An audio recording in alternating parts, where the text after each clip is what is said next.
မင်္ဂလာပါဂရေကျွဲ YouTube Channel မှာပြန်လည်ကြိုဆိုပါရစေ6ရက်9လ2026ညနေ4ခွဲဈေးကွက်ကဏ္ဍများကိုတင်ပြပါမယ်ကျွန်တော်ဈေးကွက်ကဏ္ဍတွေကိုမတင်ပြခင်ပထမဆုံးမနေ့ကတော့12နာရီ10မိနစ်မှာ3ည1ထွက်တော့ကျွန်တော် member ကိုတစ်ပါတီးပေးထားတာပါ3ည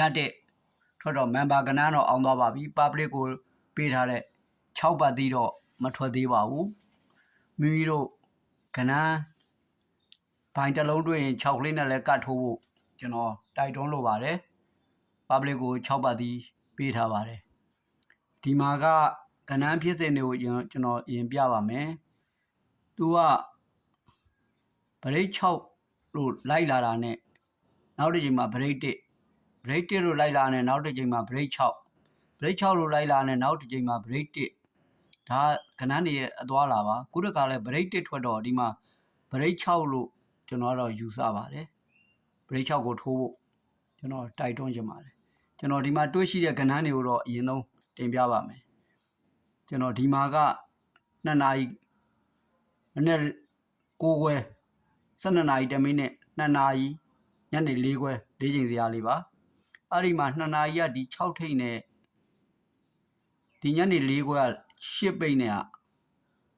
6နဲ့8နဲ့က4ဒီမှာ1နဲ့3နဲ့ကလည်း4ဒီမှာ4နဲ့3ညနဲ့က4 2နဲ့2နဲ့ကလည်း4ဒီတခါ1နဲ့3နဲ့မှ4ပါအဲ့တော့ဒီမှာ4ကတစ်ချိန်2ချိန်3ချိန်4ချိန်လိုက်လာပြီ5ချိန်မှာကျတော့တစ်ခါလေးမှာ4လို့မလုပ်ဘဲနဲ့5လို့လည်းလုပ်တတ်ပါတယ်အဲ့တော့နောက်ပိတ်က4လည်းဖြစ်သွားနိုင်ပါတယ်နော်ဒါမှမဟုတ်ရင်3လို့လဲ2လို့လဲသူကဖြစ်နေသူ့ရဲ့မူရင်းရတော့ဒီမှာ3ပေါ့ကျွန်တော်အဲ့ကဏ္ဍလေးကိုထပ်ပြပါမယ်ဒီ6ရဲ့ဒီ9ရဲ့ဒီ3ရဲ့8ဒီ1က6ရဲ့3ညရဲ့ခွန်ဒီ4 3ည2က6 2 3ည3မှ5ပါသူ့မူရင်းရတော့ဒီမှာ3ဒီနှလုံးပေါင်းကလည်း4တွေကနေပြီးတော့လိုက်ထားလဲ3ပါပဲကျွန်တော်ဒီဘက်ကထိပ်သီးကဏ္ဍလေးကိုပြပါမယ်3 9 6က8 2 8 8က8 3 1 4မှာ8ပါဒီမှာ4 3ပါတကယ်လို့မှဒီမှာဗရိတ်6လို့လိုက်မယ်ဆိုလို့ရှိရင်4နှစ်2 4ပေါ့နော်4နှစ်2 4အဲ့ဒီကဏ္ဍလေးရလဲတော်တော်ကောင်းပါတယ်ကျွန်တော်အဲ့ဒါကြောင့်4 3 4နှစ်5 1ဗရိတ်6ထိုးပါဆိုပြီးတော့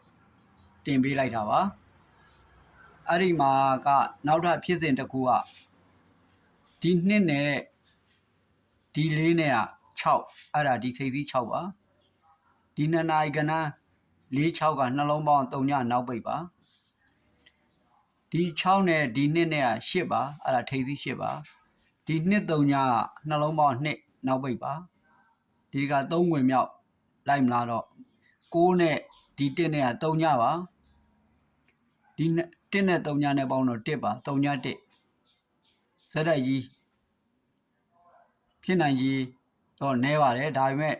အရန်လေးနဲ့တော့3ည1ဆိုတဲ့ကဏ္ဍတစ်ဝက်ထည့်ထိုးသင့်ပါတယ်ဒါကကျွန်တော်ဒီမှာဂျမ်မြင်းလေးတင်ပြလိုက်တာပါတွေ့ရှိချက်ကတော့4 3ကတော့မိန်းပါ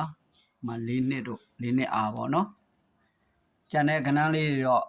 မိမိတို့အစဉ်ပြေသလိုလိုက်ပြီးတော့ထိုးထားကြပါအားလုံးကျေးဇူးပါခင်ဗျာကျွန်တော် TikTok မှာလဲဂရေကျွဲကောင်းနဲ့တင်ထားပေးပါတယ် TikTok မှာလဲသွားကြည့်လို့ရပါတယ်အားလုံးအဆင်ပြေကြပါစေအားလုံးကျေးဇူးပါခင်ဗျာ